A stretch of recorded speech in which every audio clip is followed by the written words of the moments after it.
What's up, everyone? Hope you're doing great this week. I know that there are a lot of frustrations with Godforge.gg not necessarily loading well, but we still have content to cover, and Simon still went live this week as he shared more content and gave us lots of leaks. And this video is going to be highlighting some of the 5 things that you may have missed and that I particularly thought were really important. So let's go ahead and get into it. And the first thing, we get to see a lot of information about weapon forging inside of Godforge. I know for myself, I've had a lot of questions in terms of when it comes to farming weapons and what that's going to look like. And while Simon does say that there's going to be weapons available for dropping rewards or other event rewards, we are going to be able to forge our own weapons based off of the in-game currencies we gain from farming certain dungeons. You can see that when he's looking at the dungeons, it looks like Hag's Hollow and Fafnir are the 2 areas in which we're going to be able to get these resources. So we don't know what the summoning rates are, but it looks like it's going to be just like summoning heroes, not necessarily the rates. I wouldn't be surprised if they duplicate those rates. And as we see Simon summoning, you can see that he does get a lot of epics. And so I wouldn't be surprised if they're not 1-to-1 the same as the hero summoning rates, it might be very similar. But he does mention that some players have already gotten legendary weapons that could be just by chance of summoning. It could be based off of some of what is getting dropped in game, but this is going to be able to give us a lot of options when it comes to getting the weapons we want, getting duplicates, and not necessarily just farming. So we will be able to farm for weapons, maybe find some or get some on particular levels, but also be just getting those currencies as we play the game. And also something that's going to be great is that we have 2 currencies, I think a Dragon Scale and Hagbone, that are going to help us in giving a higher chance of getting the stats we want. So all in all, I love this system. I'm very excited about it. The primary thing that was actually kind of terrifying about this, they may have lowered the gold cost, but you can see in this part of the video when he is upgrading his weapon, as well as later on in the video, I don't have a screenshot of it, but when upgrading gear, there is still a gold currency cost, a gold tax, as Adventures of Adam would say.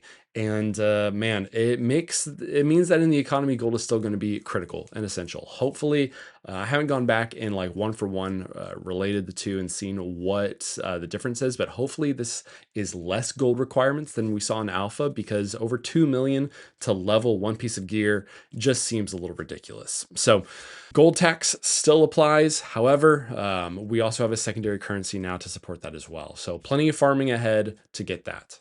A quick side note here, guys, we see in the dungeon list that there is absolutely no mention of the Golden Guardian. This is something we had already kind of been suspecting and knew of, but as Simon was, moving around the UI and everything, we can for sure say that the Golden Guardian does not exist in the regular dungeons of Godforge. Might he come back in the future? I mean, we'll see, but he does not seem to be in the game as of early access release, so be on the lookout for that. Number 2 is Hag's Hollow. We had already seen some information about what Hag's Hollow looked like and what potentially we might be seeing when it comes to the mechanics and gameplay of that actual dungeon, but here we see that Simon actually shows off the abilities and some gameplay of that dungeon. There is definitely a lot of things to go through here. I'm actually going to be creating a separate video doing a deep dive on this content and what heroes and what buffs and debuffs you may want to bring to the fight, so be on the lookout for that. But we definitely got to see some great things in this dungeon, as well as rifts, but we're not getting into that yet, so stay tuned. There's more to come on rifts. Number 3, there's nothing more frustrating inside of Raid Shadow Legends than wanting to just leave my phone on auto and realizing that I do not have any multi-battle currency to be able to just play the game like I want to, which is just leave my phone alone and go get some gear or work on that fusion events or whatever. And from what we can see here on this screenshot for Godforge is that multi-battles will be part of the game, but there will not necessarily be an additional currency to enable it. As long as you have the energy or perhaps the gems to purchase more energy if your energy runs out, you can multi-battle till your heart's content. Very excited about this one. No gatekeeping on the ability to just farm, and that is a great thing for the community. Number 4. Man, well, leveling up, granted, once you reach your max level, there's no longer really any assets to that, but it is great to be able to, get more energy, get more gems, and early progression, everything that helps you continue to move.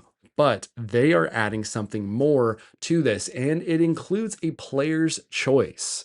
We we have the divine offering shown in this piece of content when Simon leveled up to level 27, I believe.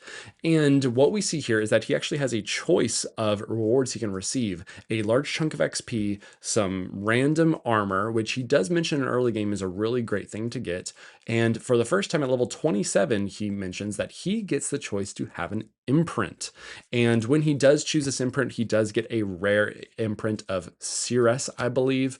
But every single level, we should be getting one of these options to help boost our account as we move forward. And while experience might be great, where I mean, I'm sure somebody's going to be doing the math on kind of what the best thing is to do in early game in terms of what rewards to pick whenever you level up.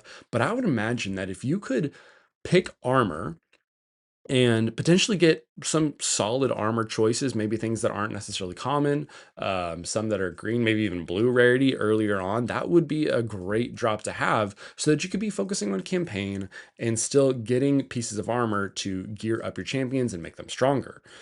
That could really help the early game player like focus on progression and focus where they really need to focus without having to like spend a lot of time necessarily farming for gear in other dungeons when they want to be focusing on something else. And that's pretty cool. I'm really excited to see what kind of offerings we can get. He does mention that the imprints could be all the way up to legendary, and I believe that the chances of rarity and higher rarities will be increasing as you gain in higher levels. The one unfortunate thing about this is that it's a limited time offering, right? Like once you are level 100 or whatever the max level is in Godforge, this system will no longer be part of the game for you. And so it's definitely an early to mid game uh, aspect of leveling and player progression, which is a great thing. Don't get me wrong, I'm very excited about this. It's just a little bit of a bummer that something as cool as this potentially won't have any kind of implication once we reach max level. So I'm curious if there was a comment in the live stream about would there be like level capping past 100 where it's like you just get the rewards for what would be a level up, but you don't actually level up. I guess it'd be kind of cool to have like a prestige level, from Call of Duty. I'm sure that word is used in other areas, but that's what I know it from. But it'd be cool, yeah, to like once you reach max level, you can like prestige past that, and you can say, yeah, I've played the game so much that while I'm level 100, I'm also like prestige level, 257 because I've reached level 100 that many times and played that many times. It would be cool to see that. Obviously, experience would drop off at that point. It would be cool to be able to just get armor drops, imprints, weapons. I'm sure weapons will be one of these options at some point as you're leveling up. It might very well be one of the early options that we don't see here. But I love this. I would love to see this after the level cap, but we'll see. We have no idea. No idea whatsoever. Last but not least, guys, here's the most exciting thing that we learned in the live stream yesterday is rifts. Simon has talked about the ability to farm scrolls for leveling up skills of heroes, and this is it. Rifts have potentially, according to Simon's memory, has a 15% chance to happen when you are playing through either dungeons. Maybe it might be just dungeons. It might also be campaigns. I believe we've seen campaigns in previous iterations of the dev build. But basically, as you were going between um, waves inside of gameplay, you have a chance to open a rift and enter into that, where you play a harder piece of content. You play like a level boss. Right now, it's raw. As a throwback, a callback to like the intro story that we're experiencing. He also does say that rifts will change.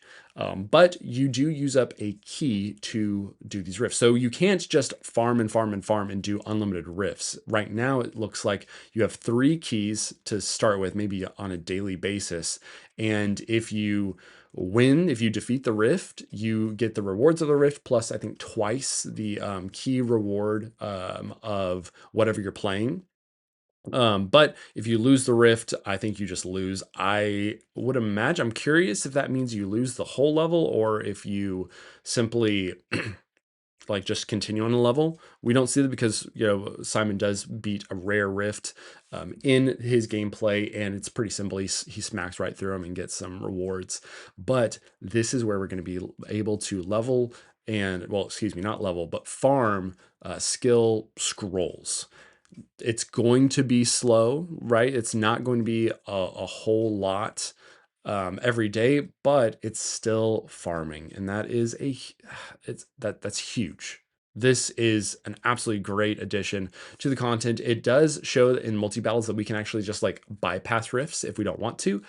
He does say that in advanced multi battles, eventually he wants to be able to, the team wants to be able to say like, hey, if I lose a rift, like don't allow me to go into another rift. But that isn't in the game today. So I would definitely say like, if you're not assured that you can defeat the rift, I wouldn't necessarily try to waste your keys. But if you feel confident in being able to take on that content, auto, then go ahead and check that box. Guys, these are those key pieces of information that we saw inside of Simon's live stream this week. Some incredible details that we got dropped, just really great leaks that he was doing. I know there's been some frustrations in the community with Godforge.gg not necessarily functioning as expected, but if you have any questions or looking for any piece of content, don't forget that ravenpyros.com also has a lot of resources on it for the don't forget that Raven Pyros has a lot of resources on it as you continue to I know there's been a lot of frustrations around Godforge.gg not functioning as expected, but hey, let's try to be patient and give the team the benefit of the doubt. They're working hard, clearly, and they're going to get it going, and they're going to learn, and they're going to get better and better. Don't forget, guys, make sure and subscribe to this channel. If you made it this far, clearly you enjoyed and engaged in the content, and so I'm going to be putting out more of this. Subscribe so you don't miss it.